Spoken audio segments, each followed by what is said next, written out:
Saya pernah melakukan satu program 2 hari workshop untuk bentukannya meeting. Hari ini menggunakan Webex. Siangnya nanti menggunakan MS Team. Besok pas sesi untuk VMA-nya mereka menggunakan Zoom. Ditambah lagi mereka harus masuk aplikasi. Gitu. Kenapa? Karena ya itu mesti adaptif. Karena sekarang udah masuk, bahasa saya revolusi industri 4.0 itu bukan 2 tahun lagi. Ini udah kelewat kemarin nih, Januari ini udah kelewatan ya gitu ya. Iya. Udah kelewat karena kita udah mesti gas nih gitu loh. Itu yang terjadi gitu. Jadi adaptif itu hal yang paling penting. Halo Sobat Mais, jumpa lagi di Mais Talk, podcast yang mengulik berbagai topik hangat dan menarik seputar industri mais. Pada sesi saat ini kita akan membahas tentang pemanfaatan teknologi dalam kegiatan virtual event, baik itu meeting ataupun corporate event ya. Dan untuk itu saya telah bersama dengan dua om-om nih, dua om-om yang punya pengalaman panjang di pelaksanaan virtual event. Ada yang pertama ada Om Sofyan. Yes. Halo. Oke. Selamat. Kabar baik, alhamdulillah sehat Om Bayu. Selanjutnya ada Om Ikhwan. Halo, salam semuanya. Sehat ya, Mas, ya? Sehat, alhamdulillah sehat. Oke, saya langsung aja bertanya sama dua om-om ini. Iya. Om Ikhwan dulu mungkin ya. Boleh. Yang punya, yang sekarang ini tiap hari kerjaannya bisa sehari bisa 2, 3 atau mungkin lebih ya. 20-an lah dulu. Puluhan ya. Mengoperatori virtual event. Gini Om, sebenarnya outputnya itu kan sebuah kegiatan virtual event itu atau meeting itu kan kuncinya di interaksi ya, interaksi antar pihak yang terlibat di situ. Betul. Nah, terkait dengan itu sebenarnya teknologi yang bisa memfasilitasi itu apa Om? Kan banyak nih platform-platform yang bisa mengakomodir itu. Berdasarkan pengalaman Mas Om Ikhwan gimana? Oke, baik. Sebelumnya sih kita balik lagi ke konsep yang diinginkan oleh teman-teman, gitu kan. Biasanya teman-teman organizer atau teman-teman langsung dari pihak klien, mereka pasti akan berangkat dari konsep yang berbeda. Tentu saja setiap konsep memerlukan alat-alat yang berbeda pula. Gitu. Ada yang hanya meeting, berarti ya cukup dengan beberapa unit laptop, komunikasi, yang penting ada webcam atau ada audio cukup. Tapi ada juga yang perlu alat-alat khusus. Bahkan kalau misalnya kita bicara dengan teknologi, mulai dari teknologi Zoom basic sampai dengan alat bantu Vimic, OBS ataupun sampai dengan sekarang lagi ngetren Aximetry ya dengan Unreal-nya. Itu tentu saya membutuhkan besaran produksi yang berbeda-beda.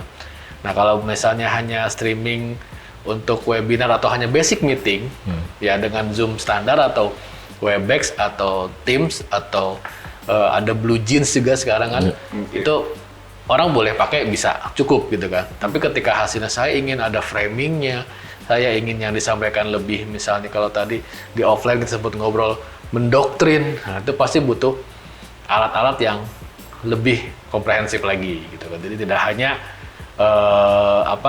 hanya kamera, laptop cukup. Ada yang bisa seperti itu, tapi ada juga yang harus lengkap dengan video tracking atau bahkan mungkin pakai Unreal Engine, terus pakai super laptop atau super komputernya lebih dari satu.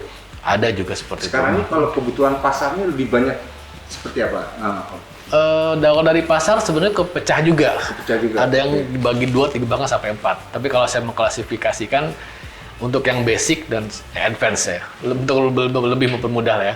Kalau yang basic seperti hanya webinar antar kota yang tidak memerlukan live speaker, yang semuanya peserta dan anggotanya online dengan laptop masing-masing, itu kita bisa sebutnya basic MCR ya.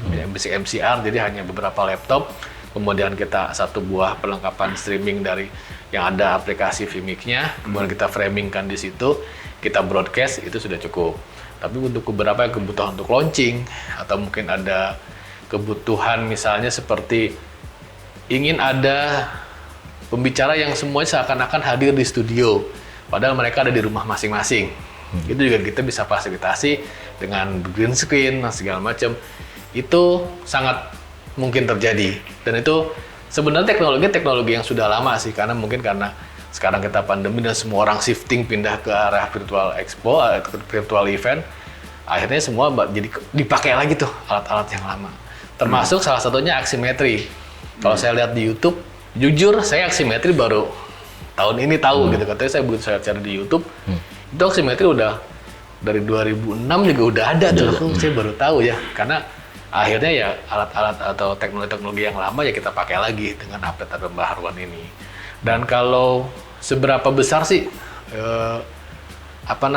kebutuhan alat-alatnya sekarang udah menuju ke hybrid sebenarnya. Sesi yang full stream udah mulai agak berkurang, itu sudah semi ke hybrid, jadi tetap ada produksian off air-nya, tapi juga ada on air-nya gitu kan. Misalnya ketika interaksinya ingin lebih terasa antara pembicara atau antara band, kalau misalnya konser dengan audiensnya, kita buat panel LED yang besar atau mungkin kita pin per orang itu satu komputer, satu laptop, satu screen, jadi seakan-akan interaksinya lebih terasa.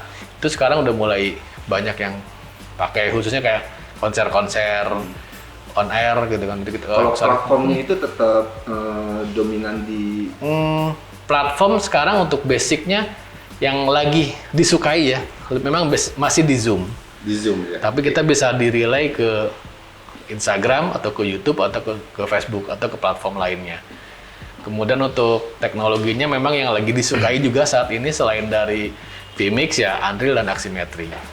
Khususnya Aximetry saat ini karena terlihat lebih cantik. Karena kalau misalnya virtual background dengan green screen dan virtual stage-nya seperti biasa aja kan statis gitu ya. Mungkin kemajuannya adalah virtual background-nya masih bisa pakai movie. Nah, kalau Aximetry bisa lebih ada gerakan angle kanan kirinya, kita dengan ada zoom in zoom out-nya, bahkan bisa rotate 360 derajat kalau udah ada kamera trackingnya, akan lebih terasa seperti live. Padahal sebenarnya itu cuman virtual background, cuman mempergunakan teknologi green screen.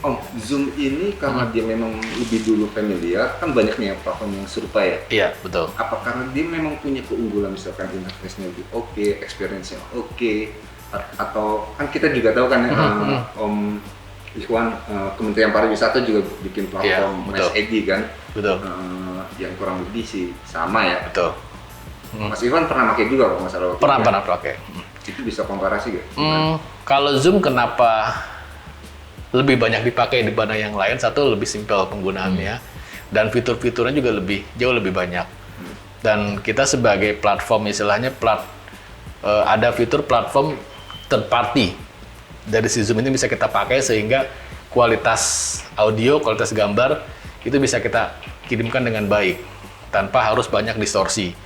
Kalau di beberapa platform kan misalnya ketika ada lagu-lagu berlicense, mereka otomatis ngeblok, misalnya kayak gitu kan. Kalau di Zoom, karena basicnya adalah meeting, quote and quote internal ya. Karena Zoom juga kebagi dua nih, kadang-kadang orang suka salah nyebut juga nih antara Zoom meeting dengan Zoom webinar. Semua orang akan bilang webinar, padahal sebenarnya itu acaranya Zoom meeting gitu kan. Itu mungkin yang sering ketuker-tuker nih, mas gue ikut webinar dulu ya, padahal sebenarnya ikut Zoom meeting gitu kan. Nah itu yang, kok video gue nggak bisa ya? Nah, kan gue ikut webinar, kok nggak muncul ya? Karena webinar emang nggak muncul, lebih ke kayak nonton YouTube aja gitu kan. Hanya panelis aja yang kameranya bisa aktif. Nah kadang-kadang kok gue nggak bisa ya? Karena ya Anda ikutin webinar bukan Zoom meeting. Itu basic sebenarnya di situ, itu yang kadang-kadang jadi audiens ngerasa wah nggak bener nih IO-nya, vendornya salah nih kan. Yang disalahin nih kalau nggak IO ya vendor gitu kan. Ada memang awalnya salah di situ. Kemudian fitur-fitur lainnya dari Zoom yang saat ini sebenarnya Zoom sudah punya fitur yang paling ada immersive view ya. Immersive view itu mirip kayak kita bisa nge-framing tanpa pakai alat bantu lain. Tapi memang nggak terlalu secanggih apabila kita pakai vMix atau pakai Unreal gitu. Tapi dia ada beberapa fitur yang kalau hanya untuk basic meeting itu bisa pakai beberapa fitur di sana, termasuk kualitas HD dan kualitas Full HD. Itu pun ada sebenarnya ada beberapa kuncian-kuncian dari si Zoom di Zoom-nya. Misalnya kalau kita pengen dapat gambar di terbagus itu berarti Full HD ya, 1180 atau di atas 720, 1080 ya. 1080. itu biasanya yang paling bagus adalah akunnya enterprise dengan 500 kapasitas. Itu rata-rata bisa dapat di Full HD. Tapi kalau yang biasa walaupun kita sudah centang HD, itu ya paling bagus di 640, 720 juga bagus. Tapi kalau yang enterprise pernah saya coba jadi akunnya ya kan ada Pro, Business, dan Enterprise.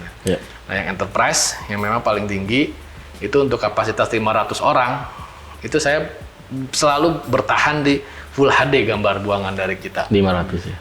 Di 500, tapi kalau di atasnya 1000 segala macam pasti agak naik turun ke 720. Fitur-fitur yang ada di Zoom ini juga ada di Mice ID kan sebenarnya? Sebenarnya ada.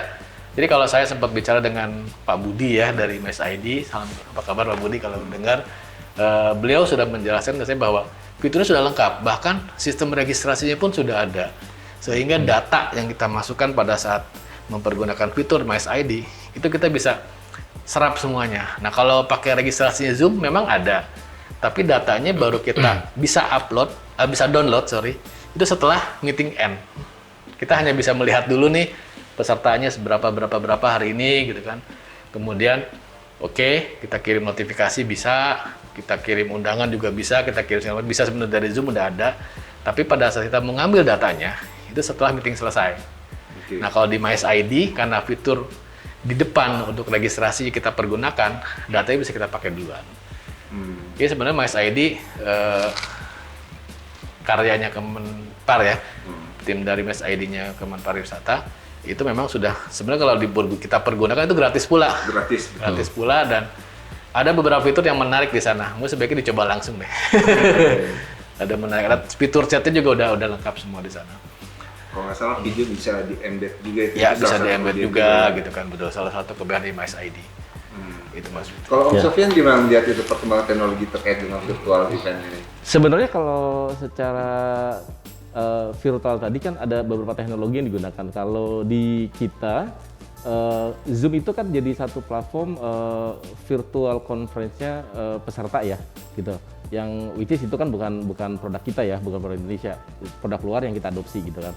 Kita juga sama, kami sendiri juga memang mengembangkan satu aplikasi yang memang untuk virtual learning ya.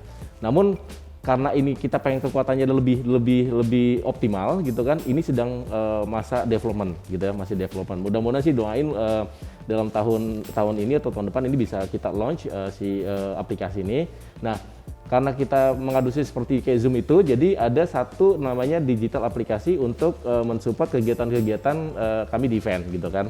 Ada salah satunya ada beberapa digital aplikasi yang ada di sebaran di beberapa negara ya kan. Kebetulan kami ini secara virtual gitu kan, ini sebetulnya adopsinya ada dari digital ya. Tahun 2017 saya melakukan program-program yang bersifat Amazing Race gitu ya, Amazing Race tapi dilakukan sistemnya digital. Semua tasnya ada di aplikasi.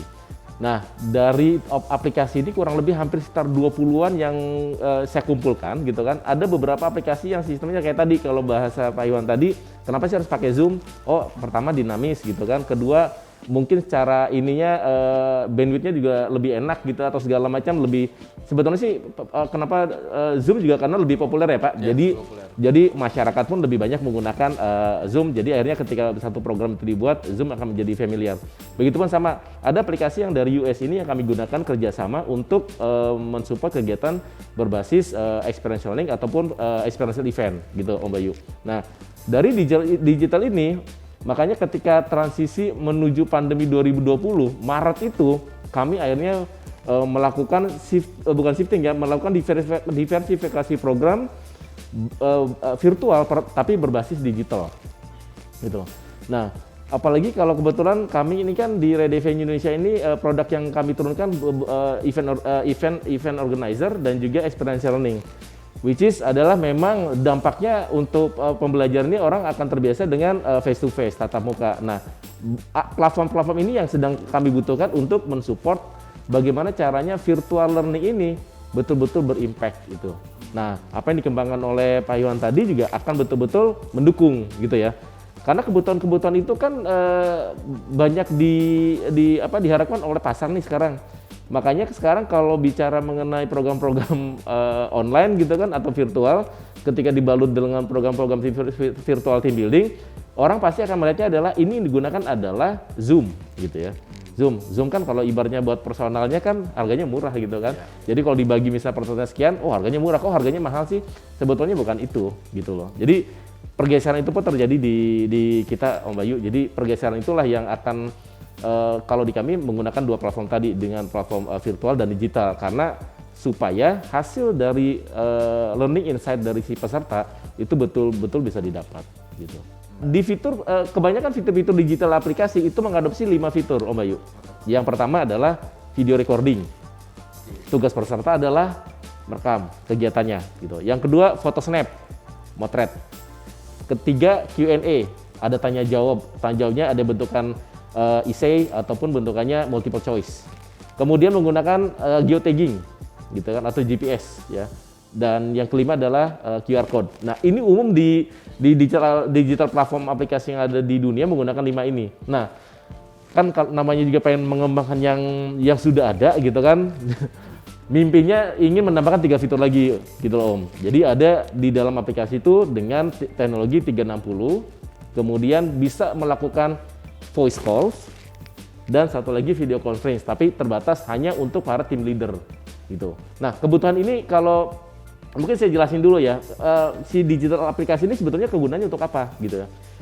Om Bayu atau Iman kalau misalnya program-program kegiatannya employee gathering atau program team building pernah nggak dilakukan, kan penasaran nih teman-teman melakukan kata amazing race gitu ya.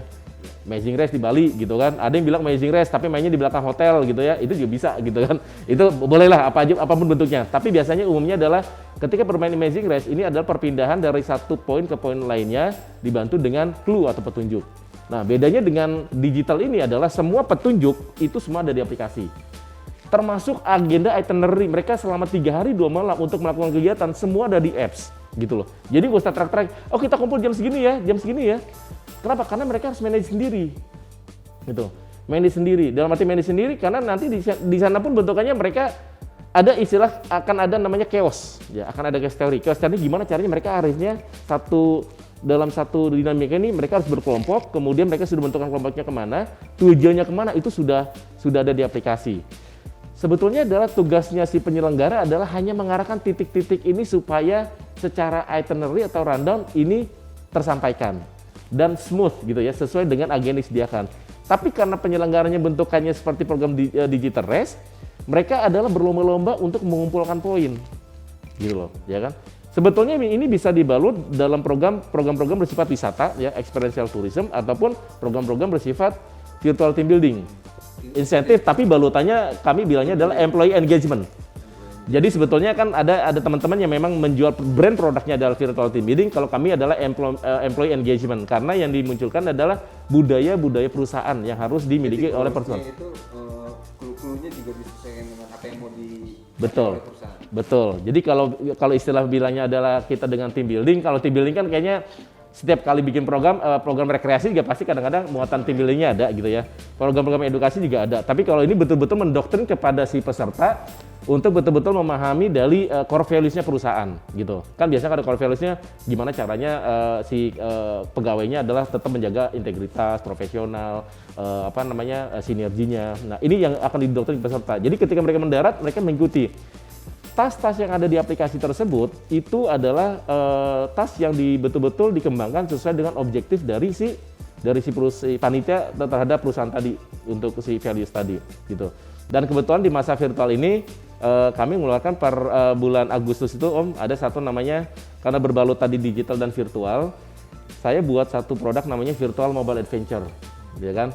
Saya sepakat dengan Om Iman tadi, karena kebutuhan saya pun sebetulnya ada di Om Iman, kan untuk mendapatkan visual tadi itu betul-betul harus berkolaborasi karena peserta betul-betul harus menikmati benar-benar deeply, dia harus merasakan virtual itu seolah-olah dia nyata gitu loh. Om. Gitu. Nah, ini teknologi yang kalau teknologi ini ranahnya Om Iwan. Kalau saya lebih kepada ranah tadi digitalisasi karena bisa dilakukan secara autopilot, bisa dilakukan secara real face to face di depan monitor gitu. Karena kebutuhannya sekarang Om, kalau saya ngelihat dari bulan Maret hingga hari ini, kebutuhan pasar perusahaan sekarang adalah selama menjalankan program si virtual team building ini adalah ada 4 poin yang dibutuhkan mereka selama ini, yang selalu di doktrin. Yang pertama adalah komunikasi remote-nya agak susah. Di situ mereka dilatih. Mereka berkolaborasi dalam satu departemen dengan departemen lainnya, mereka agak susah. Lama-lama, karena apalagi kalau sudah terjadi kebijakan work from home gitu ya. Mereka agak susah untuk kolaborasi. Nah, di sini dilatih di situ. Kemudian yang ketiga, adaptability. Adaptability ini saya pernah melakukan satu program 2 hari workshop untuk bentukannya meeting. Hari ini menggunakan Webex. Siangnya nanti menggunakan MS Team. Besok pas sesi untuk VMA-nya mereka menggunakan Zoom. Ditambah lagi mereka harus masuk aplikasi. Gitu. Kenapa? Karena ya itu mesti adaptif. Karena sekarang udah masuk, bahasa saya revolusi industri 4.0 itu bukan 2 tahun lagi. Ini udah kelewat kemarin nih, Januari ini udah kelewatan ya gitu ya. Iya. Udah kelewat karena kita udah mesti gas nih gitu loh. Itu yang terjadi gitu. Jadi adaptif itu hal yang paling penting. Nah, yang keempat yang terakhir itu adalah versatility. Kita betul-betul, apalagi ini bisa berlaku bukan hanya untuk perusahaan saja, buat kita sendiri juga sama untuk individual. Kita betul-betul bisa punya daya serbaguna yang tinggi. Kita memanfaatkan aspek-aspek skill kita, kompetensi kita untuk bisa memaksimalkan di era pandemi ini semuanya.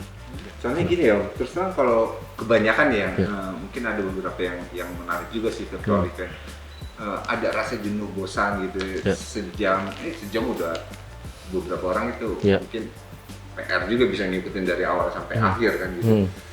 Nah, yang PR-nya kan membuat mereka itu terus mengikuti itu, interaksi di event itu ya, terus mengikuti dari awal sampai akhir kan di situ kuncinya yang menjadi persoalan. Ya, itulah muncul yang namanya Zoom fatigue. Ya kan, istilah Zoom fatigue itu kan bisa berlaku juga di mau platform any kind of platform ya, mau dia pakai Webex kayak mau menggunakan MS Team, itu namanya karena orangnya mungkin mostly kita menggunakan Zoom, itu namanya Zoom fatigue. Mereka kan sudah lelah dengan Zoom. Apalagi secara konsepnya di webinar itu kan mereka kan lebih mendengar nih gitu loh. Kalau tadi Om Yohan bilang tadi, ini bukan ini loh Zoom meeting tapi webinar. Sekarang di Zoom meeting aja bisa jadi webinar yang saya bilang tadi.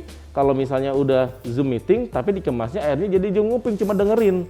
Maksudnya harusnya ke webinar gitu ya, cuma ngedengerin aja jadi kayak podcast gitu kan. Padahal teknologi Zoom itu disediakan untuk betul-betul secara visual dan juga audionya harus dapat gitu loh. Nah, itu yang harusnya dilakukan. Nah, kemudian kemasan ini apa namanya, ini menjadi menarik untuk dikelola gitu, untuk dikelola sejauh apa dari si peserta ini betul-betul bisa didapat gitu ya, supaya terjadi interaksinya selama sesi program virtual learning ataupun betul-betul virtual event gitu. Nah, kalau misalnya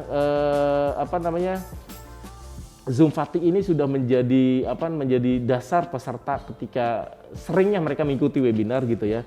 Ini berarti ada menjadi tugas kita untuk merubah pola gitu, merubah pola. Oleh sebab itu munculnya kami di Virtual Mobile Adventure ini bagaimana satu sesi mereka bisa antara 3 jam sampai 6 jam mereka tidak akan Zoom fatigue. Itu lama loh, 3 sampai 6 ini PR sekali ya. Gitu. 3 jam bisa nongkrong ya? Bisa nongkrong tuh. Bisa nongkrong. Selama ini kita programnya dari jam 8 sampai jam 12 loh Om. Sesi training ya, 8 sampai jam 12. Tapi mereka ini nggak pernah live nggak akan live. Karena yang dikunci adalah Virtual Mobile Adventure itu, makanya saya bilang bukan namanya Virtual Mobile. Karena mereka bisa mobile, bisa bergerak. Bukan webinar, nongkrong, standby. Ya kan, kalau misalnya dimatiin, kan apalagi kalau yang ngomongnya naruh di rootnya gitu kan nggak enak kan gitu loh. Kalau ini mereka Virtual Mobile Adventure ini lebih enak. Kenapa? Yang mereka nggak apa-apa, mereka akan berpindah bergeser kemana. Yang penting mereka aktifnya adalah kunciannya ada di aplikasi itu, di digital mobile-nya tadi Om, gitu loh. Yang diharapkan virtual learning adalah interaksi, ya kan? Bukan hanya dengan narasumber, tapi dengan peserta. Ini yang bisa terbentuk dan itulah yang nggak jadi boring. Tapi bisa bayangin deh, saya nggak bilang webinar nih sekarang jadi nggak tren, tetap kok tren gitu kan, selama topiknya juga menarik. Kalau menarik ya pasti ya tinggal benar gitu kan. Bagi-bagi konten ya, tergantung. Betul. Apalagi kan kalau apalagi misalnya programnya kita nih ngomong nih ya kan, programnya nggak menarik kalau misalnya depannya memang public figure gitu kan, pasti tongkrong diliatin gitu kan, tokoh masyarakat gitu kan pasti diliatin. Tapi kalau programnya kita sesuatu yang baru, terus kontennya nggak menarik, bisa lebih cepat ditinggalinya gitu. Kalau ini strateginya adalah gimana caranya bukan pihak penyelenggara ataupun pihak dari panitia perusahaan gitu kan, untuk ngejagain si peserta. Karena si aplikasi inilah yang mengunci mereka untuk tetap stick on the program. Gitu. Itu bisa diaplikasikan ke seminar. Bisa banget. Bisa banget. Bisa banget. Mau dibentukannya virtual meeting pun bisa dilakukan. Ini pertanyaan ada satu klien gini, Om, ya. Kendalanya kan semua kalau kita ngomongin tadi ada video kalau kita ngobrol tadi kan sebenarnya kita sepakat lah kalau kita bikin satu kemasan event itu adalah ada yang namanya content production, live streaming sama video conference. Ada yang sebetulnya kita mesti pahami adalah mengenai jaringan internetnya, Om, ya kan? Gimana cara menyikapinya? Saya ada satu klien pesertanya ada yang di seluruh Indonesia, ada yang salah satunya di offshore, Om. Bisa bayangin ya. Tapi gimana caranya virtual learning tetap dapat gitu loh. Mungkin nggak pakai Zoom meeting. Zoom meeting kan penggunaan untuk bandwidth-nya lebih tinggi, Om, ya. Dibandingkan aplikasi gitu. Akhirnya apa? Ini bisa digunakan melalui aplikasi gitu loh. Hasil-hasil dari ketika kelompoknya berdiskusi itu bisa disampaikan melalui aplikasi. Mereka tetap bisa jalankan, mereka tetap berdinamika, tetap interaktif, tetap mensupport timnya untuk memberikan poin-poin tersebut. Ada di aplikasi. Aplikasi akan jauh lebih ringan dibandingkan dengan versi video conference.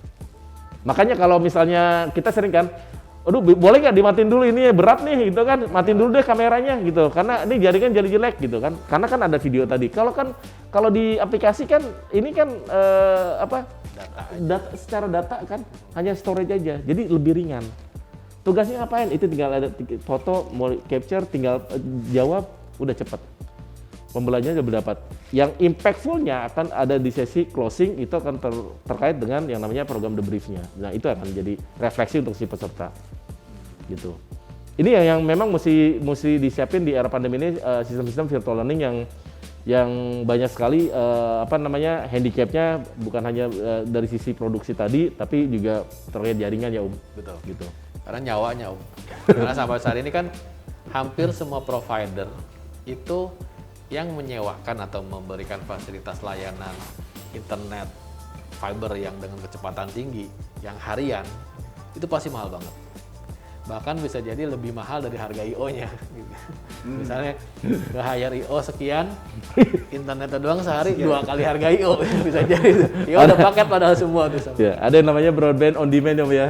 Itu aja udah lumayan. Nah, itu sebenarnya kan kalau teman-teman provider bikin aja paket yang per 2 hari harganya berapa 1:1 gitu, itu mungkin pasti akan banyak yang pakai itu. Karena kan kebanyakan sekarang internet itu lebih ke download yang besar. Nah, kalau untuk kebutuhan streaming dari kita dari MCR, uploadnya yang kita butuhkan besar supaya kualitas gambar tetap bagus di orang gitu. Bahkan minimal kita bisa ngirim full HD lah. Karena apapun platformnya, begitu internetnya down, pasti akan otomatis nge-reduce kualitas. Yang pertama dihajar adalah gambar. Kedua suara.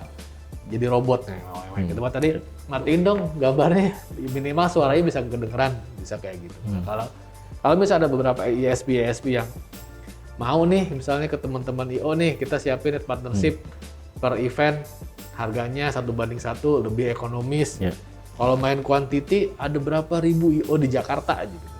Pasti pakai mereka dengan harga ekonomis. Sekarang kan kalau saya boleh nyebut angka, ISP 1:1 100 mega itu bisa 20 juta satu hari. Kalau on demand bisa lebih murah, itu pun kalau jaringannya udah ada. Kalau jaringan itu belum ada, ya mau nggak mau kita harus combine aplikasi itu bisa jadi solusi gak buat masalah itu? Tentu saja. Jadi salah satunya tadi kan untuk ketika misalnya gambar dan suara hilang, yang harapan satu-satunya yang data ini. Gitu. Walaupun dia bisa tidak interaksi dengan ini, karena di sini harus ada kirim gambar, kirim report, kirim apa, tentu saja jadi salah satu solusi. Tapi ini Om, ketika melaksanakan virtual itu, yang saya bilang tadi, kalau tidak diedukasi klien atau customer ataupun pasar ini juga mereka ekspektasi mereka kan yang namanya kita sebagai klien kan pengennya dapatnya hasilnya optimal dan sempurna Om. Ya. Gitu ya. Contoh misalnya ketika satu penyelenggaraan virtual event, kita listrik gitu kan, dia mikir adalah contingency plan-nya. Kalau listriknya mati gitu kan, tiba-tiba PLN memang akan ngasih SMS itu, oke 7 menit lagi mati ya, buyar acara. Yang terjadi apa? Nggak dipakai listrik Om. Pengalaman saya, pakai genset. Udah, jangan sehat udah semua. Kenapa? Nggak mau ambil risiko. Mengambil risiko. Gitu. Yang kedua, device-nya aja, ya kan? Kan kita nggak tahu namanya laptop atau komputer mau yang 64 GB RAM-nya seperti apa, yang namanya tiba-tiba otak kita kadang selek gitu ya. Ini juga bentuknya selek, pakai 2. Harus ada backup. Jadi ketika ini bermasalah langsung gitu. Internet yang tadi yang bilang internet, meskipun ya sistemnya adalah kalau ada istilah broadband on demand, jadi kita pasang ketika ada kebutuhan, ya itu pun nggak cukup satu. Ya bener sih harganya lebih mahal, tapi kalau misalnya acaranya penting gitu loh, bener-bener urgent, ya siapin contingency plan-nya, backupnya siapin, pakai 2. Jadi ketika ini berproblem, ada 1 backup lagi, gitu. Oke, untuk menutup diskusi ini mungkin dari Om Sofyan atau Om Ikhwan untuk ada closing statement-nya. Baik, kalau dari saya mungkin secara obrolan kita hari ini Om ya, obrolan kita hari ini dan juga menyemangati untuk teman-teman semuanya bahwa pandemi ini hadangannya kita belum tahu sampai kapan.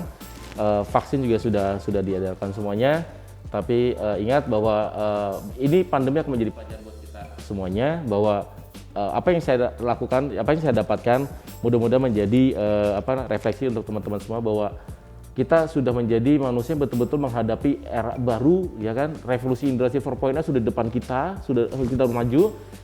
Maka saatnya kita betul-betul bisa beradaptasi, dan yang paling penting adalah kita betul-betul bisa menjadi versatile person. Kita punya daya serbaguna yang tinggi ketika menghadapi masa pandemi ini untuk tetap berproduktif dan juga untuk tetap kreatif. Demikian Om. Thank you. Om Iwan, closing statement-nya? Kalau dari saya, tetap semangat, karena pandemi akan terus berjalan. Mudah-mudahan cepat hilang juga gitu kan, dalam tidak waktu lama lagi gitu. Tapi budaya pasti akan berubah, dan teknologi juga untuk mendukung perubahan kita akan terus berubah. Jadi jangan khawatir, teknologi kita akan terus berubah sehingga kita bisa terus beradaptasi dengan kondisi yang sekarang ini. Terima kasih. Terima kasih Om. Ya. Baik Sobat Mais, demikian obrolan singkat kita pada sesi kali ini. Semoga bermanfaat buat kita semua. Dan apabila Sobat Mais mempunyai ide atau gagasan terkait dengan konten, silakan komentar di kolom channel Mais ID. Sampai jumpa pada sesi berikutnya. Waalaikumsalam.